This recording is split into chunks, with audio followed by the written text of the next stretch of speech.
How's it going? Mike here, The Fresh Rinse. We are in the Wash Mahal with the rig backed in and ready to do some work. All right, welcome back. My name's Mike. They call me The Fresh Rinse, and this is episode 10 of our 2023 complete pressure washing rig rebuild. If you have not already hit the like button and the subscribe button, would you do that? Leave a comment, hit the bell tab if you'd like to be alerted to future videos. In this episode, we are going to install and wire up a 12-volt pump for our soft wash system. Let's go ahead and look at a list of supplies and the tools that we'll need to complete this task. First of all, we have a switch to turn on and off the pump. We have about 1 million feet of 10 gauge wire. We have butt splice connectors, if you're into that kind of thing. Then we have some connectors, which will connect the wires to the switch. We have some clamps that we purchased at Harbor Freight. Then for tools, of course, we have some electrical tape, a few hand tools here, a drill bit, electric pliers, a tape measure, and of course, our pump. This is the pump that I had towards the end of last season. I always choose the Remco 5.3 GPM 60 PSI. Off camera, I have cut the hole and installed the rubber grommet, and of course I mounted the 100-watt amp. Now, if you're wondering why I have 3, then I want you to go back and review the last video, which would have been episode 9. I also mentioned it in episode 8. I have all of this daisy chained, and I'll be using this to run power to the 12-volt pump. I'll be attaching the pump to the back side of this 18-inch Titan electric hose reel. I think this will be a good spot for it. Of course, the hose reel itself will be supplying the hose for the pump. So let's get started. I'm not exactly sure how clear it is in the camera, but I have cut to fit this piece of stock aluminum that I had in my shop, and I've mounted it to the back of the electric hose reel using 1/4 inch screws that I've cut to the precise length so that the hose would not hit it in rotation. And now I'm going to mount the pump to the stock aluminum using these 1/4 inch stainless bolts. Something to note is that the Remco pump actually has 4 holes on each side of the pump so that you can change out the bushings depending upon how you want to mount it. I've removed the bushings from the end holes and put them on the inside holes because that allows me to have proper clearance. Otherwise, the holes would hit these braces. So now they go immediately between the braces. And it mounts like this. Trying to do that one-handed, just like that. So here's what it looks like mounted to the aluminum plate. Perfect. And here's what it looks like on the back side.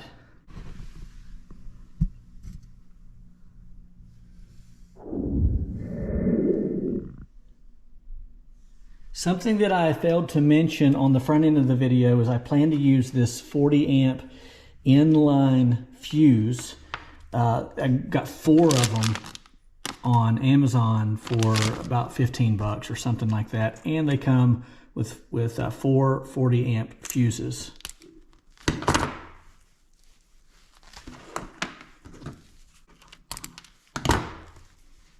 I will connect the 40 amp inline fuse to the quick connect using this heat shrink butt splice.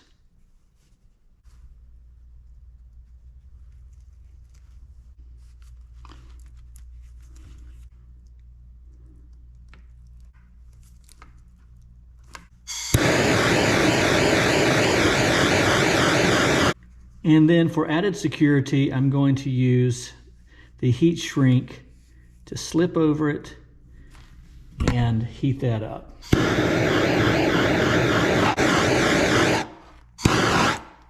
Perfect.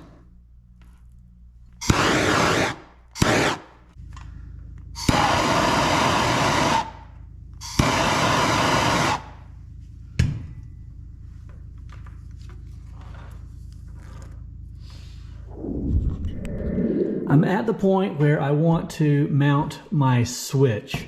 I know that this is the general vicinity where I will have my metering system for the soft wash setup, which will all be in another episode. And so I'm thinking I want to mount the switch about right here.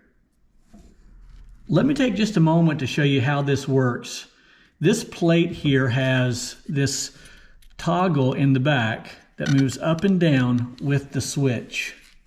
So when this switch is mounted to the wall, of course it's stable and permanent, and then it fits in here just like this, and as I move the toggle up and down, it turns on and off the switch.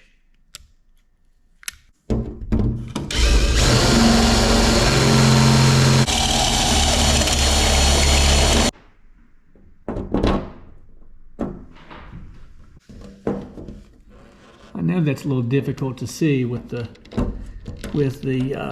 glare of the diamond plate, but I like to stick my arm around here.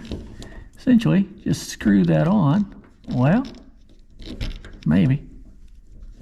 Kind of have to finagle it a little bit. There we go.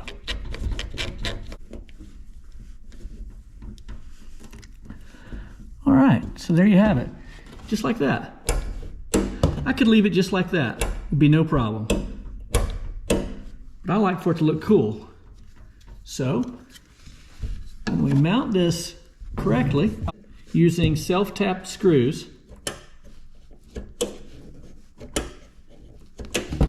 this has a nice pad right here, which of course makes it more water resistant, not so much waterproof.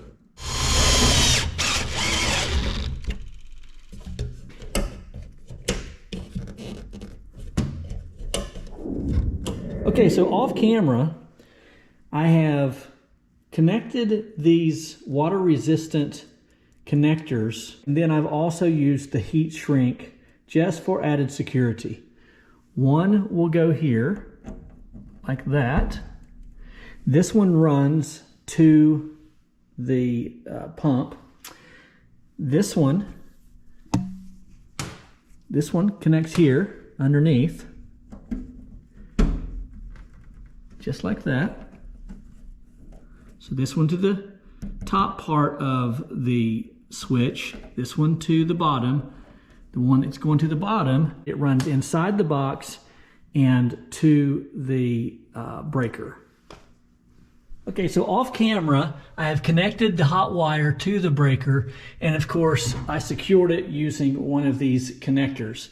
I have also put the protective housing on the wire as well. And if all is well, this should cut on. Let's see. There it is. Little water in there as well, so we know it's working. All right, so I know this doesn't answer every question. It seems like every time I make a video, someone comes on and says, I wish you had shown this. And when they ask that, I say, yeah, I wish I had as well. I just don't think of everything. So feel free to ask questions. I'll do my very best to answer, and I really appreciate you watching. So this is part 10, I believe, of the 2023 all-inclusive, complete pressure washing rig rebuild. Be sure to hit the like button, the subscribe button, leave a comment, and hit the bell tab if you'd like to be alerted to future videos. All right, my name's Mike. They call me the Fresh Rinse, and I'm out.